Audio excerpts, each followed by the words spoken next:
Okay, I want to say thank you so much for everyone who's attending today. I'm sure it's been a really long and exciting first day of the Urban Tree Festival. In this talk today, we're going to be working with our panellists to talk about how community groups across the UK have been working with their local authorities to protect and plant trees in their areas. So a number of community groups have sprung up across the UK in recent years, and they've been working with their local authorities to find locations for new trees to plant, to find funding opportunities, to improve policies around trees and to improve tree management practices. But they've also been engaging with their local residents to improve those connections and build a new perspective for urban trees. So we have 4 representatives with us here today. We're going to be talking about what they've achieved in their local areas. But before we do that, I'm just going to introduce myself a little bit more and talk to you about the Urban Tree Festival. So to start with, I'm honoured to be here introducing this today. I'm from the Woodland Trust and I work for the Tree Charter programme. So we work with over 650 groups across the UK. Some of those are local councils, some of those are student groups, and some of those are woodland working groups and tree protection groups. And we provide campaigns, activities, events and information around woods and trees to try and build a mass movement of people for woods and trees across the UK. So that's the aim of the Tree Charter. If you'd like to know a little bit more about that, please get in touch with me. I'll put my details in the chat. And I'm honoured here, to be here today to talk about the Urban Tree Festival. It's an award-winning celebration of urban trees and does a really massive, empowering job of getting people interested in urban trees. It's not just for, tree lovers and people who've been in the tree world for a really long time. It's also people who might be new to the tree world and just want to learn more. And we really hope that to those people, we say, welcome.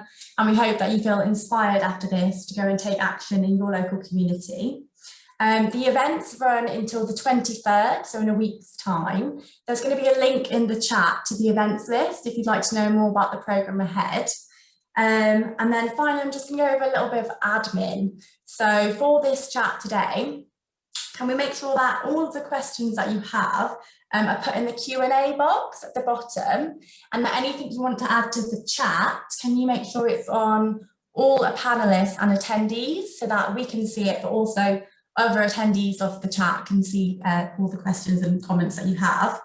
And then finally, if you need subtitles, there should be a button at the bottom that says CC, and that should allow you to put your subtitles on.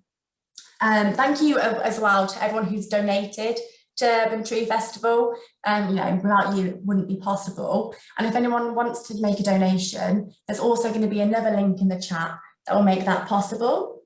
So I think that's all of the admin out the way. I'd like to introduce our first panellist, which is Alice Whitehead, from Save Our Street Trees in Northampton.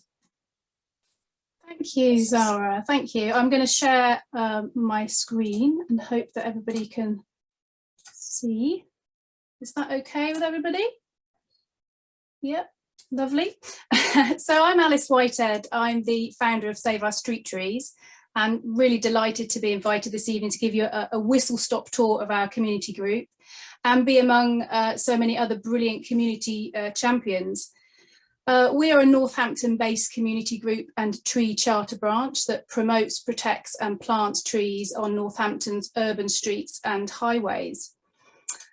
I always say that Save Our Street Trees started with one tree, and this was a cherry on our street in Farcotton, Northampton, which you can see here. My son and I called it the candy floss tree because of its clouds of fluffy pink blossom in the spring. And we passed this tree on the school run every day. We also had a raspberry ripple tree and a whipped cream tree. But over the years, we noticed our tree wasn't doing so well. The branches were becoming tangled and the canopy overgrown due to lack of maintenance. And then other trees on our street and surrounding streets began to disappear, never to be replaced. Where there were once trees, there were now empty, muddy tree pits. And as you can see here, a few cones as well. Later, when Save Our Street Trees commissioned Northampton University to do the first ever street tree survey of our local district, we discovered that 58% of street trees had been felled and not replaced in the last 50 years. It was easy to extrapolate that this could be the case in the rest of town. In early 2016, we began to write letters to councillors and MPs, asking them to do more to protect, maintain and replace the trees. And we tentatively created a Facebook page to publicise what we were doing and get support, and Save Our Street Trees was born. We now have more than 2,000 followers across our social media feeds. Since then, we've made speeches even at council meetings and residents' associations, and we've joined Northampton's Climate Change Forum. In August 2020, we became a constituted community group, and this gave us the ability to open a bank account, which allowed us to raise funds. And we have 4 formal committee members. We also became a tree charter branch, supporting its pledges to make trees accessible for all and plan more greener local landscapes. We've also planted 22 trees, and it doesn't sound like very much compared with perhaps some other groups, but as we've discovered over the last 5 years, planting along the highways, especially in Northampton, involves much more red tape than planting in parks, woodlands or on grassy verges. Northampton was also unique because the council went bankrupt in 2018, so investment in green infrastructure became even less of a priority. In the early days, we received a letter from the council telling us we will not be planting any more trees and have no plans to do so in the immediate future. We could have given up then, but we didn't, and we've worked hard to prove trees are an asset, not an expense, and fundraise a lot of money ourselves in order to pay for projects that the council has then match funded. We're hoping to start positive tree engagement from the ground up with the newly formed unitary authorities in Northampton. And we have some really exciting plans in the pipeline, reinstating some mature trees in a town centre churchyard, 2 urban orchard projects, 2 separate schemes to plant 200 trees across Northampton with the Rotary Club, and some a tree mapping project with the University of Northampton. And in the autumn, we hope to hold Northampton's first tree summit, bringing together organisations, charities, councillors and tree experts across the country, as well as events and trails for the public. So what have we learned from all of this? Well, we've learned that it's really important to find ways to engage with the community. This in turn encourages a council to have genuine community engagement in tree management decisions. Sometimes this isn't about sometimes it's simply about getting people to notice and invest in their trees. So we've organised tree awareness events, tree parties under a marquee on the street with games, tree dressing and free cake. People love free cake. We've even had an outdoor themed yoga class for children. And these initial events didn't involve closing any roads or lots of expense, but it brought people from across the town to engage with us and helped us recruit volunteers. Since then, we've worked with local artists, including the Urban Sketchers, on a month-long street tree art project. This encouraged people to set up their easels on the pavement, sometimes under the trees, and paint and sketch. Not only did this provide us with some beautiful images and artwork to use, but it widened our network. We've also done a lot of work with local primary schools, including an eco-poster project. There are benefits on both sides here, learning and education for the next generation of tree planters and carers, and it places us at the heart of the local community. The knock-on effect is that children then get their parents involved. In 2020, our Urban Tree Festival project was about encouraging people to create a window tree during lockdown. And it was very poignant because at the time people couldn't get outdoors, or in some cases even see trees from their windows. And this year you might have seen our leaf motif project, which is asking people to create a mandala from leaves, petals or twigs from urban trees. We also curated a community poem last year. More than 100 residents and school children sent in their one-line thoughts about urban trees. And we used these for a collaborative poem for the Tree Charter Day Festival. You can view all of these projects over on our website at saveourstreettrees.org. In June 2020, we created a tree trail of interesting street trees, which local people can access via their mobile phone using the TICL app. And all these kinds of digital comms projects are important because it's about getting people to actively engage with your project, not just passively read pushed content. For many of these events, we've recruited an informal network of local tree wardens that monitor and record the trees, raise awareness of the campaign and tree benefits in their local areas. They also water, weed and mulch new trees, which is crucial for the long-term health of newly planted trees. The second thing we've learned is the importance of partnerships with local organisations. We've teamed up with litter picking, park, environmental groups, churches and the Rotary Club. And we've realised we're much stronger together and we can pool funds and expertise.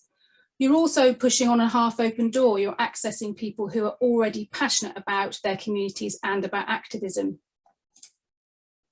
After a series of fundraising events on behalf of the Woodland Trust, Save Our Street Trees became one of its key urban tree projects. And with the help of its urban tree team and Russell Horsey from Woodland Dwelling, we completed our first tree planting. And the Woodland Trust and Russell continue to advise and support us with council and community engagement and tree planting. The final thing we've learned is it's key to form good relationships with council officers and councillors. It might sound obvious, but when you're passionate about your cause, it's easy to get into council bashing, but you need their support. I think the reason we've been more successful than some groups is that they take us seriously and there is mutual respect. We're not bad-mouthing them on social media and we're not too precious if councillors take credit for stuff, as long as it pushes our campaign forward. We've spent 5 years building up contacts and working from the ground up, and we believe expert tree officers are crucial, as is a good tree policy. Which is why we put forward and won a motion in November to work with our council on trying to improve its policy and engagement. If someone asked me 3 things to take away from 5 years of campaigning, they would be: engage with your local community. Ultimately, they will be the ones who look after and benefit most from your trees. Make partnerships with other like-minded groups, charities and organisations. You are much stronger together. Support the council and above all, be patient. This will ensure your campaign has longevity and gets the results that you want. So that's Save Our Street Trees in a nutshell. Thank you very much for listening.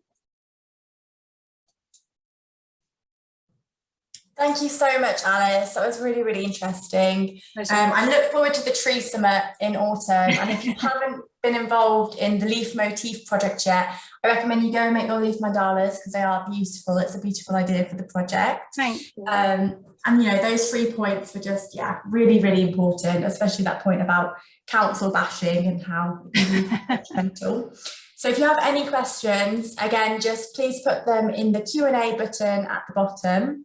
Our next panellist is Roger Parkinson, who will talk to you a little bit about how he's worked with Wakefield Tree Wardens in Yorkshire. Over to you, Roger.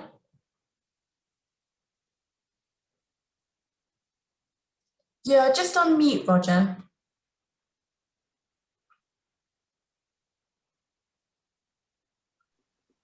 Hi, can you hear me now? Yeah. Yeah, thanks for that. Welcome everybody, and thank you again for the invitation of being part of the Urban Tree Festival. And Alice really has covered some fantastic points there, which we, you know, I'd be covering just again really what I'll be saying. I'd just like to stress first of all about the partnership with our local council, because as a Tree Wardens group, that's done under the Tree Council nationally, which is based in London, but to the Tree Wardens groups all over the country. And what that does through the Tree Council sets you up the link with the tree officer at your local council. So straight away it develops a nice relationship there where you can start to build on that. And we first started as a Tree Wardens group in 2007. And I'll just run a short video which might illustrate a little bit about the partnership that we have.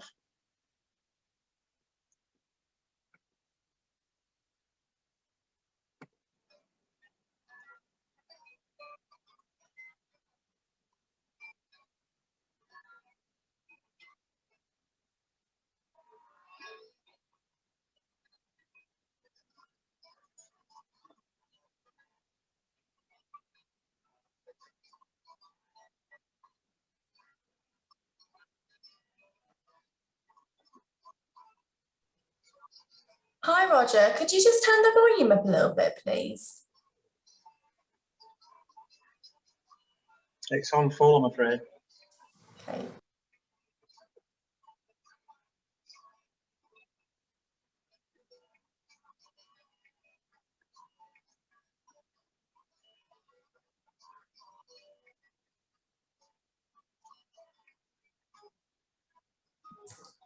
Sorry, Roger, I don't think the volume's working on that.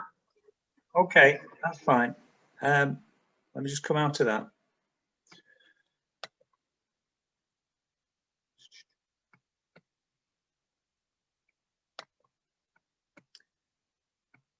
Sorry about this. Can't seem to be able to, there we go. We'll leave that then if it's not working correctly. It's, I'll go on to the top.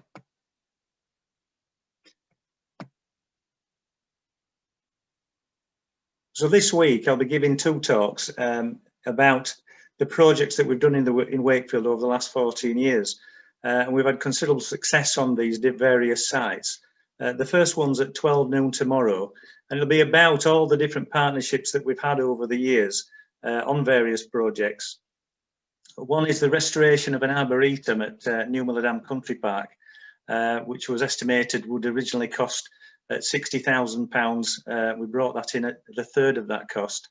And how we've managed to fund that, and we've not used any major grants or anything like this. It's all been done within the community, and it couldn't have been achieved without those partnerships, working with our local council, but also working with friends groups and various other societies in the district. In 2014, we worked with Featherstone Town Council to create the World War I memorial, the Centenary Memorial Woodland, to remember the 353 men who didn't return to Featherstone after World War I. And a major part of what we do is engaging with local schools, and 4 local schools were involved in that project. And education is a major aspect as what we do as a group. And within the district alone, I was asked to make a list of which schools we've been involved with over the 14 years. And so far it's 23. So 23 schools within the district, but it's of the full age range really. Lots of junior schools, but also high schools, 2 units for students who are excluded from mainstream school, but also with local colleges engaging adults who have special learning needs.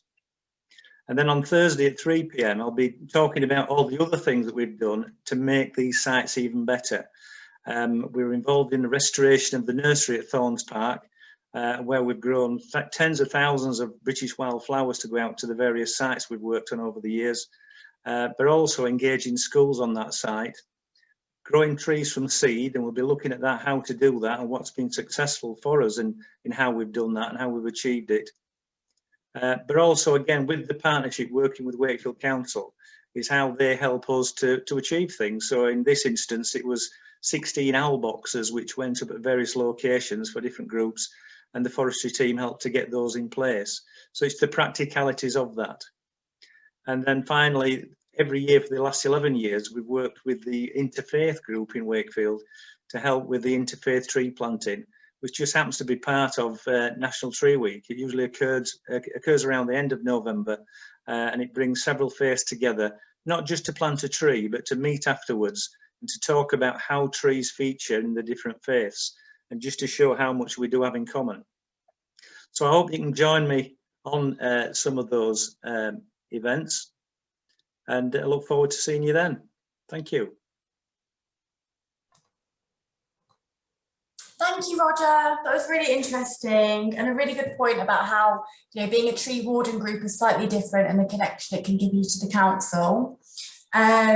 We've got some really interesting questions coming through at the moment. So next, I'd like to introduce you to Xanthe Mosley from Street Trees for Living in Lewisham in London. Okay, well, thanks to the organisers of the Urban Tree Festival for inviting me to speak about Street Trees for Living's work, and thanks to the audience for missing the cup final to be with us. My name is Xanthe. I'm the chair of a small charity, Street Trees for Living. We facilitate street tree planting in southeast London. Residents who want to plant a tree or trees in their street on council-owned land, i.e. the pavement, come to us and we support their fundraising and canvassing. We act as a go-between, liaising between residents and the council throughout the whole planting process. And we also liaise between the council and the contractors who plant the trees. We fundraise ourselves for our School Trees project, and we work closely in the community to keep the trees alive. We audit all our trees every year, and we label each tree with species, common name, and dedications. Our school trees are given personal names by the children, and they've come up with some pretty funny names. I want to ask you all a question. Can you imagine the street where you live with trees and without trees, and which do you prefer? I assume you prefer with. And actually, I'm going to show you a photograph now. I've only got 3 photographs, and this is the first 2. Okay, so I promise you, this is the same view. Can you see this, the apex of this shed? Do you see? Okay, so this is an example of the difference trees can make. These photographs were taken 5 years apart. There's a massive data about the benefits of street trees, but today I want to talk about how we get street trees planted, not why. It's quite an intricate process. Street Trees for Living started 10 years ago. 2 neighbours were upset when a large tree was felled outside their home. So they worked with Green Scene, which is the environmental department of Lewisham Council, to replace the tree. The neighbours raised the money and the council planted it. And in essence, this is what we do every year. But since then, our planting numbers have grown exponentially. So now we plant upwards of about 250, 300 trees every winter in the streets of Lewisham. The process to plant a tree takes approximately a year. And put simply, we start scanning and surveying the streets with residents in January for planting in the following winter. There are many obstacles to getting a tree in the ground, and to name but a few, there's a panoply of utilities under the pavements: gas, electrics, water, fibre optics, telephone wires, etc., etc. There's on-pavement parking, which is actually illegal across London, but in many places is still allowed and accommodated by precedent. There are lampposts, signs, bollards, street furniture, sight lines. There's compacted soil, no soil, subsidence issues. There's people not wanting trees for both good and bad reasons. No one wants a narrow pavement blocked by a tree, but nor do trees encourage burglars to climb down the branches into people's homes. And actually, I've got to show you another photo here because I particularly love this photo. You might think this is a reason not to plant a street tree. I think that's pretty fantastic. But anyway, it would stop quite a few cars, wouldn't it? Okay, so, and there's also, of course, the expense. The GLA costing for one tree is around £700. And that's actually, it's a lot more in some councils. It changes across London. Lewisham Council subsidise each of our trees for £150, and residents make donations of £350 per tree, either individually or with their neighbours. And by committing to water the trees for the first 2 years, residents reduce the price by a further £200. The trees are owned by Lewisham Council, insured and replaced by them if they fail in the first 2 years for whatever reason. The resident watering is key to our success. The council expect to lose 25 to 30% of all newly planted trees, but because residents water and maintain the trees outside their homes, out of the 1,100 trees we've planted, we've lost only 36, and 35 of those have been replaced already. There is literally no point in planting street trees without arrangements for ongoing maintenance, and this is where Street Trees for Living's working model succeeds. We are embedded in the community with hundreds of volunteers caring for their trees and owning their streets.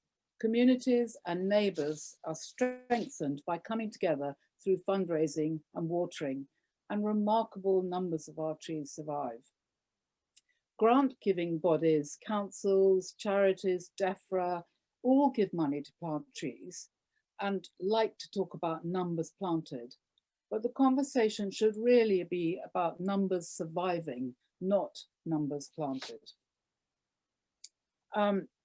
In the last few years, Street Trees for Living has been awarded grants by DEFRA, National Trust, local businesses to create a green grid of street trees. We have a school trees project. For the last 2 years, we've planted avenues of trees outside 20 primary schools. They help to mitigate pollution and to foster in the school kids a good relationship with nature. The children help to water the trees, and we provide the schools with lesson plans. The School Trees project is run by a consultant at Lewisham Council who's seconded to Street Trees for Living to do administration, where she is doing a truly wonderful job. It used to be a challenge to get residents to plant trees, but now the zeitgeist has changed and we can't plant enough. But I want to emphasize we would be nothing without our volunteers, and we couldn't plant any trees at all if we didn't work so closely with our council, particularly with our tree officer, Rick Farr. Going forwards, our biggest challenge now is biodiversity. One of our charitable objectives is to promote diversity of tree species, and grant-giving organisations demand biodiversity. There is an accepted rule known as the 10-20-30 rule. 10% same species, 20% same genus, 30% same family. One of our volunteers is a data scientist, and through her work, we know that over 40% of our trees come from one family, which does not follow the biodiversity rule and is dangerous to those trees. If there was a disease in that family, we would lose nearly half our trees. Next winter, we're planting another 300 trees, so we will work with our residents to choose trees other than Prunus, Malus, Sorbus, Amelanchier to rebalance tree diversity. COVID, of course, is a challenge to everyone and every aspect of our work, but never have green spaces been so important to Londoners. We thought we might have to miss out a planting year, but we have just planted a record number of trees, and we have many, many volunteers coming forward. It's good to end by talking about volunteers. We have children who get involved through their schools and families, who sell orange juice to fund trees, who water trees. We have hundreds of waterers and tree guardians. We have street reps, we have 18 area reps, a maintenance group, an audit and labeling team, a social media and comms team, a fundraising team, a data scientist, a volunteer coordinator, and an IT expert getting us into the 21st century. The living, breathing street tree encyclopedia, known as Paul Wood, is our patron, and we have 6 hardworking trustees, and all of them are volunteers. The list is nearly as long as our tree list, and come and join us if you want to. Thanks. Thank you so much, Xanthe. That was so interesting. Just an excellent example of how, you know, to fund urban trees and how to maintain them by working with your local residents. And 1,100 street trees planted, but only 35 not surviving and then being replaced is just incredible, just really incredible. So next we have Russell Miller with the wonderfully named Tree Musketeers group in Hackney in London. Hi everyone, I'm just going to share my screen.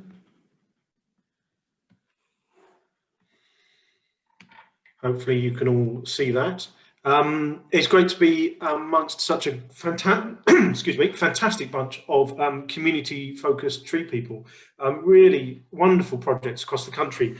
And yeah, total respect to Xanthe and Street Trees for Living for 1,100 street trees, but only losing 35. That's pretty impressive on streets, which are a very tough environment. So Tree Musketeers is a long-standing tree engagement community group in Hackney. And I'm going to be talking about what Tree Musketeers do in the context of community arboriculture. So bringing arboriculture and the practice of kind of looking after urban trees to the role of community groups and melding the two together. So I'm Russell Miller, I'm an independent arboricultural consultant, and I've helped to steer Tree Musketeers for the past, well, roughly 20 years. Oh, come on, my presentation doesn't want to move on. There we are. So Tree Musketeers was established in 2003, following on from Hackney Tree Wardens.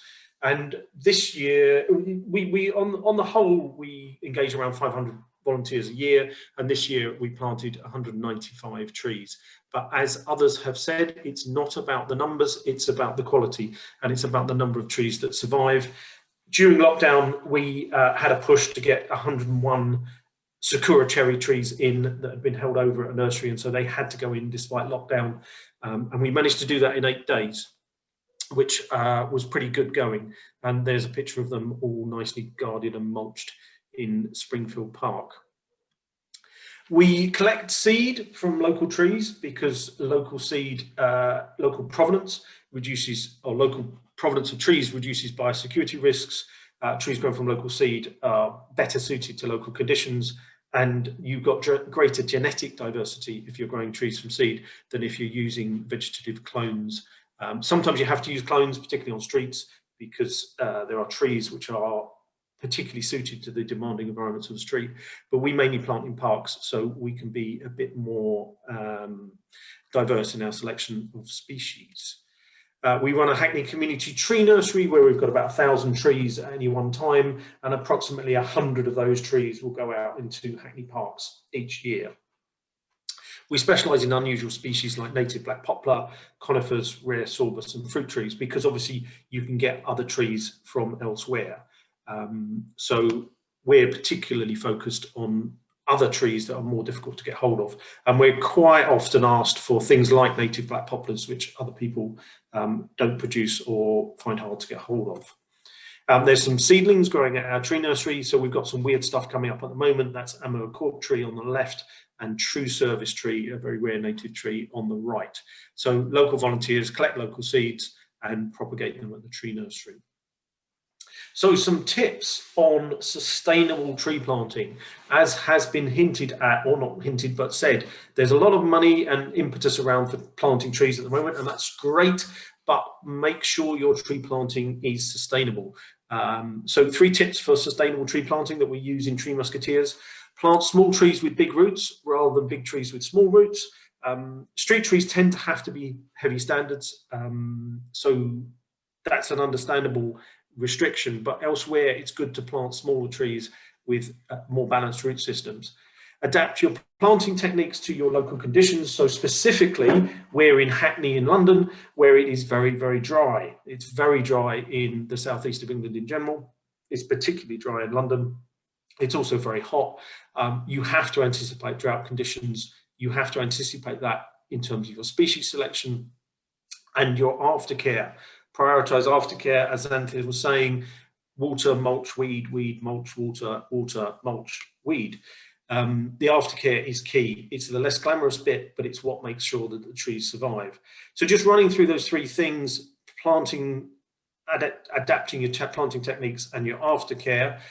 These are the trees that we grow at the community tree nursery. You'll see it's a relatively small tree, what you call a light standard, growing in a relatively large pot. So the root to crown ratio isn't too unbalanced. By planting trees which are better balanced, you reduce the post-planting water demands, so you're not using as much water, which is another carbon saving, never mind volunteer labour saving. It accelerates establishment and it reduces risks associated from drought stress, because once a tree gets drought stressed, it's more likely to suffer from diseases. Dig a hole that fits the tree. If you've got volunteers who are really keen and are willing to take time, instead of pruning the roots when you plant the tree, because you don't want the roots going around in circles inside the tree pit, why not dig a trench and let the root grow outside of the tree pit? Volunteers are really happy to do this sort of work, and it makes a big difference to the tree's ability to survive because you've got more roots. And another technique that we've introduced in the last couple of years, this is very much geared towards the drought conditions in London, is removing the grass competition from around the tree on planting day. So you do a nice big tree pit, you get your tree in the hole, but then we remove the turf from around the tree and we mulch that area. So we're creating an optimal rooting zone.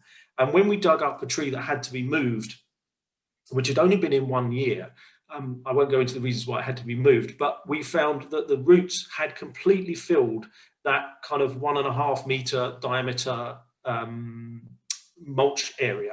So the lateral root development was really, really significant because mulch is an ideal rooting environment. So another tip for optimizing your root establishment in drought areas. Watering, absolutely vital. Unless you're planting whips, which have a 1-to-1 root to crown ratio, you're going to have to water your trees. We water pretty much soon after bud burst. You watch the buds, wait till they burst, and then you start watering. And our current trees are on their 4th watering cycle. In fact, I think the cherry trees that I just showed you in the previous photo got their 4th watering this season today. So the early season watering is really crucial, getting the trees going in the right direction rather than waiting until they're struggling.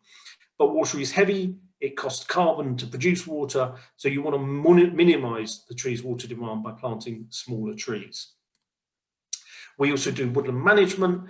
This is Wick Woodland, a small area of about 10 hectares of community woodland. It's a secondary woodland planted only about 20 years ago, so it suffers from not having mature trees, it suffers from not having dead wood, and as a result, we go in there, we coppice, we create these big dead hedges, and they're really great habitat for mice, for hedgehogs, for fungi, for beetles. So really good biodiversity benefits gained by this active management of woodland. Can be tricky in some urban areas because sometimes dead hedges get set fire to, but so far we've been lucky, and I'm going to move on before I jinx that. Managing community orchards, we've got about 12 community orchards in Hackney, and they need active management in the form of pruning. So we'll go around each orchard pruning them each year. This year that had to be done by very small teams because of COVID. We didn't want too many people out in the group, but this is a photo from previous year, and we teach fruit tree pruning and issues around biodiversity associated with orchards. And finally, guided tree walks. We do a lot of guided tree walks. This is me talking about a rare western catalpa in the wonderful Abbey Park Cemetery. I'm doing another talk about Abbey Park Cemetery on Thursday, where I'll be talking about the rare trees there. So tree walks, we'll often get 50 or 100 people to tree walks. Really good engagement tool. Great to be talking to you guys. Really great that there's so many fantastic community groups around the country interested in trees. It's great to share a platform with such important and wonderful projects. Thank you very much for listening. Thank you so much, Russell. Again, just really interesting, really inspiring, and a fantastic example of what at the Woodland Trust we call the right tree in the right place. I'm really thinking about that tree's needs. And what does that tree need? I love that you make your individual trenches. It's just a brilliant example of how to plant trees. Okay, so time for the really fun part. We're going to be doing the Q&A. So again, just a quick reminder, if you do have any questions, please put them in the Q&A button at the bottom and not in the chat. So where shall we begin? Okay, we have a question here. Does the council plant the street trees or do they use a contractor? So I think that one is to Roger. So it's, does the council plant the street trees or do they use a contractor? Well, from my point of view, we don't do a great deal of street tree planting.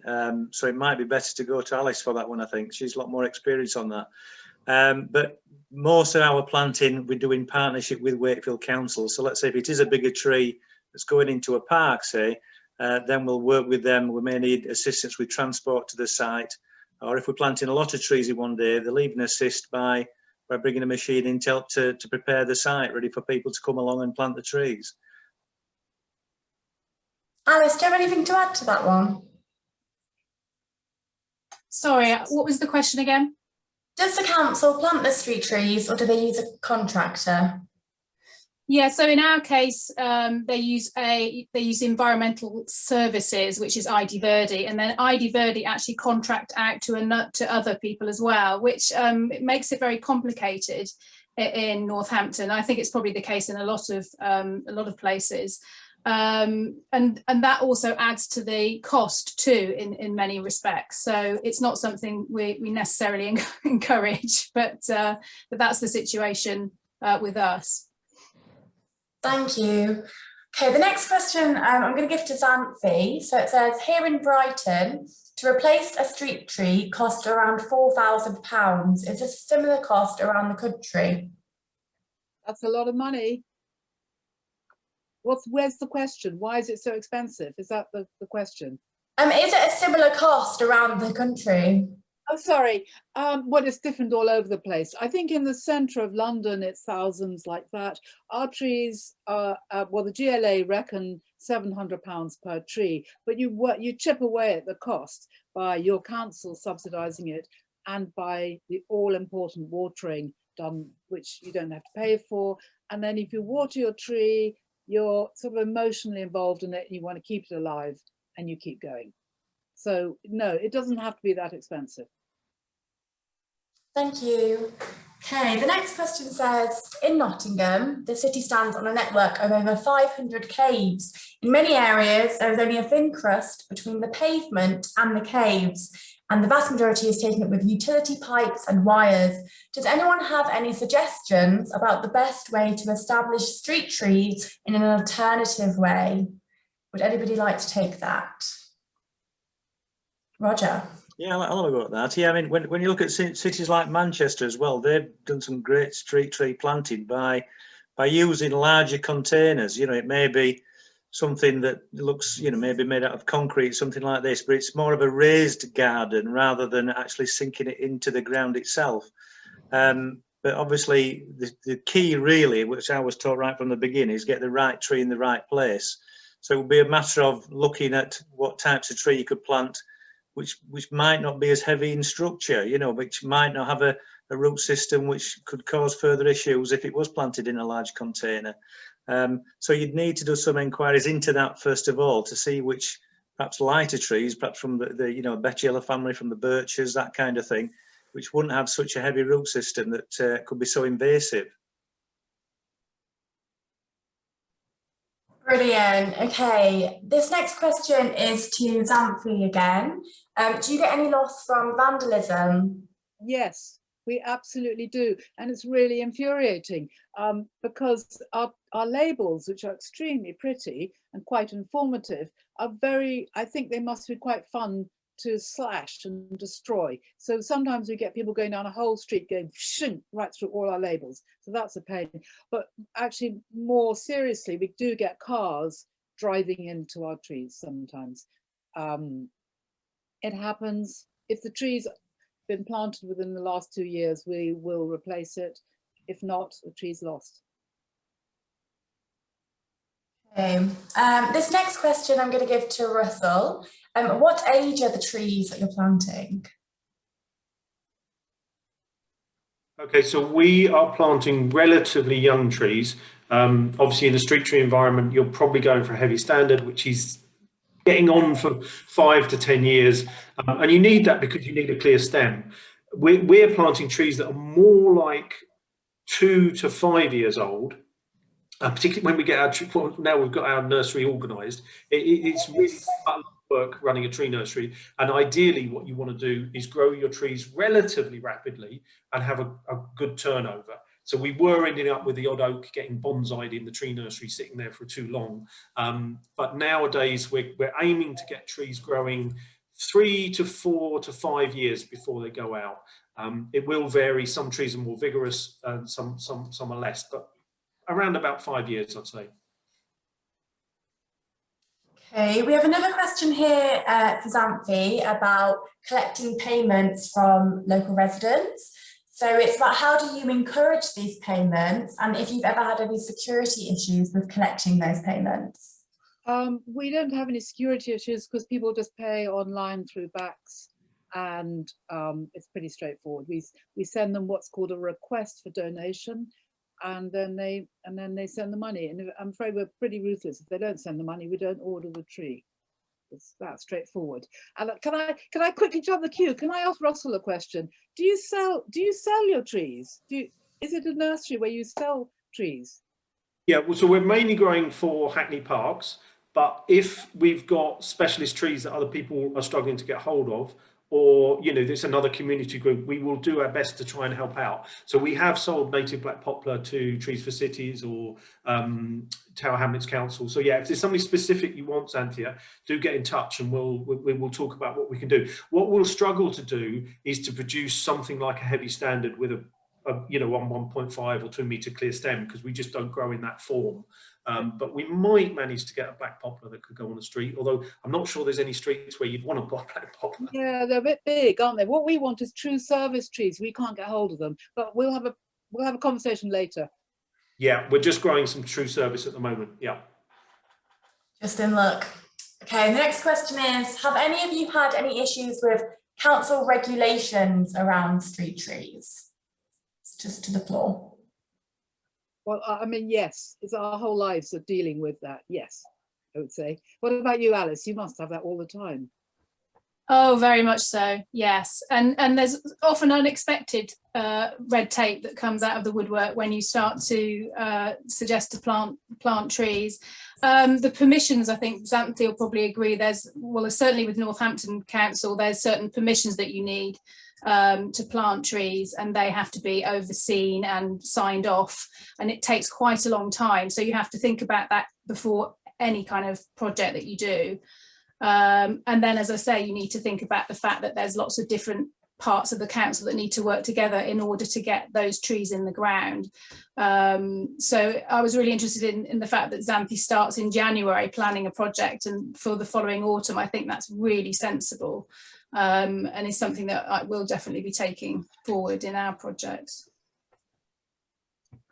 Roger?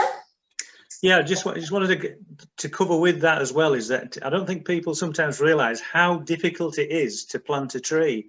You would think you'd be able to go somewhere and be able to do that. Street trees, honestly, if you're planting street trees, fantastic, because it's so difficult to do. But even in other locations, in parks or whatever, it's extremely difficult to get those consents. And that's why the networking, that's why the partnership working with councils and with everybody involved around your community is so important.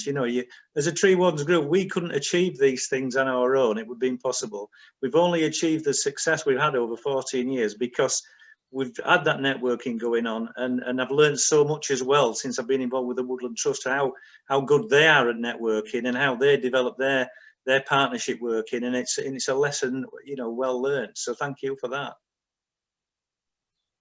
It is crucially important, absolutely. Just on that same question, around council regulations, have any of you had experience with issues around regulations for whips in parks as well, public parks?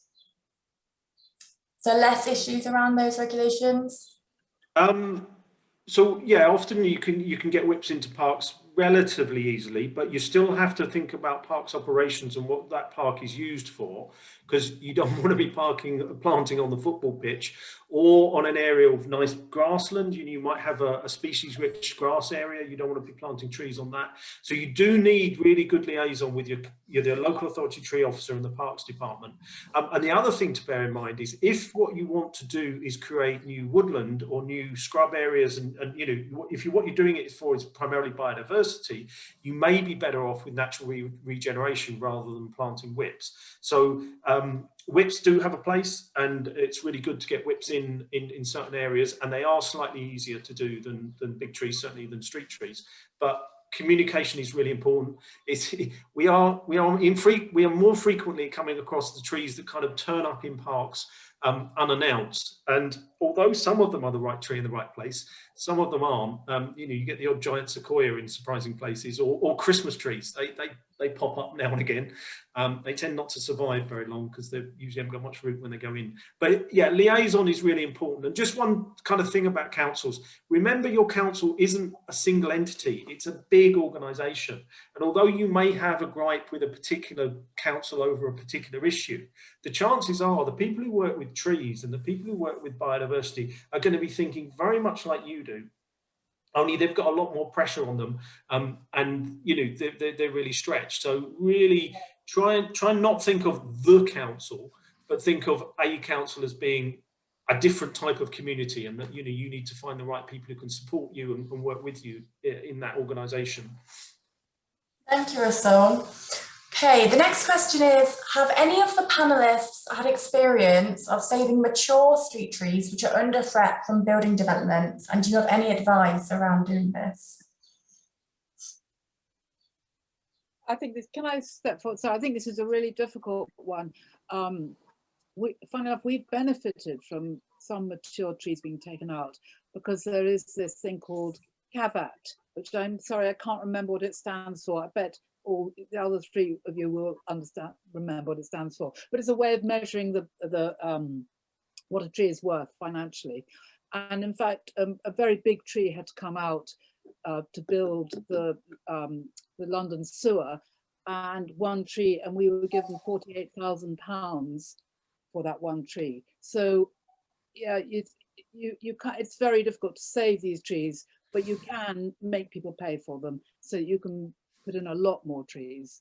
And you have to continually argue that replacing a big tree, a big mature tree, with one tiny tree is not good enough. So you have to argue and lobby all the time about that. But I guess you guys have also had experience of that. Just on that note as well, there's a follow-up question of what would the cost of a heavy standard be? I think that's a kind of ball of string, isn't it? Kind of question. Don't you think, Xanthe? I mean, it just depends on your locality, I think. I mean, we planted we planted 11 trees this year in a street, and it cost us £5,500 for 11 trees. And that's also, well, the follow-up maintenance, although actually a lot of that will be done by our tree wardens and resident groups. But that gives you a little figure. So that's maybe just for the Midlands, I don't know. Well, we would quite like to plant some mimosa trees, but they actually cost £1,500 each. So we can't plant those. If we planted only, I don't know, Pyrrhus chanticleer, which is quite a dull tree, certainly Paul wouldn't be pleased with us if we planted any of those. They cost about £150 each. But you've got to think about, you've got to dig the hole, you've got to plant, you know, it's a great big process. It's not just the physical tree itself that costs. Roger? Yeah, I was going to say, with the Arboretum project, what we found has been the spin-off from that is that we've got 113 different types of tree in there, and people have been able to, let's say if you wanted a tree for your garden, or you were thinking of trying to get a tree near to where you live, it's a chance to go and have a walk through there, have a look at the different types of tree and find out actually what they call them. And then you can go online. There's some really good online tree catalogues. Barcham's trees are particularly good tree catalogue to have a look at. It'll give you an idea of you know, a good location for a tree, what soils it might like, because obviously I'm an amateur and we have to learn all these things ourselves. So just have a look there, and then where you source the tree from, then you can decide from there. But it gives you an idea of price and what sort of ground conditions and what sort of place it might tolerate. So it's just building up that knowledge and experience through that communication and through your tree officer. Okay, we have a question here for Russell. It says, I've just received an invoice for £3,000 from arboricultural work on the trees on my estate. I saw the company just worked on one tree and then drove away. I want to engage with a freelance arboriculturalist to have a professional look and see if the work's actually been done. I can't see any evidence, but I'm not trained. Could you direct me on how to find a freelance arboriculturalist? Well, I'm one. You can look on the Agricultural Association website for registered ARB consultants. I'm not a registered ARB consultant because I'm quite small scale and it's not worth me registering. But yeah, so you've got different types of people who manage trees.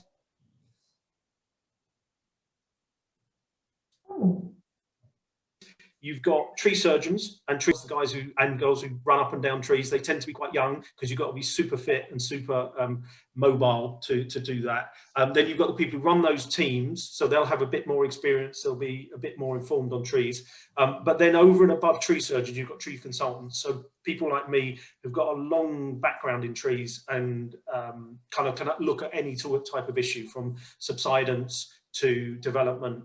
And speccing work, doing specifications. So yeah, quite tricky to kind of direct you very specifically, but the Arboricultural Association will have a list of approved contractors. Yeah. If I could just come back to the development point, because it is a really important one. It's great that we plant new trees, but if we don't protect the big existing trees that we've got, we're going to lose the climate change battle. We're going to lose the biodiversity battle. Really, the big trees that we've got are the most important assets that we have. Development pressure is a massive issue. That's largely to do with politics and the failure to have a proper planning system. The planning system currently favours development. There is a presumption in favour of development, which puts local authorities on the back foot in terms of trying to defend trees. But community groups do have a big role in this.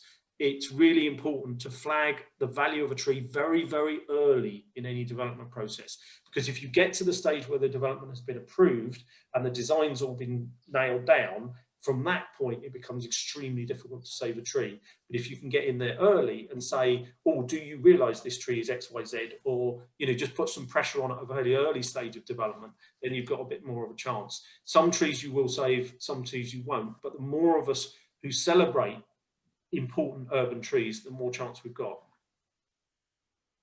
Okay, that brings me on quite nicely to our next question, which is how to best work with councils that are just not interested or appear to just not be interested in protecting street trees and trees in general. Roger? Yeah, I'll have a go at that one. Yeah, I mean, I've been doing this, as an amateur and from home for about 33 years, and sort of as a sort of an interested resident for about 20 of those years, and then we got involved more formally creating the Tree Wardens group.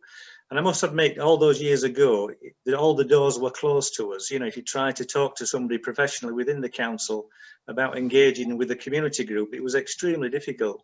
But I think what we've done over time, we've built that trust and relationship where we are wanting to work together, and they understand that.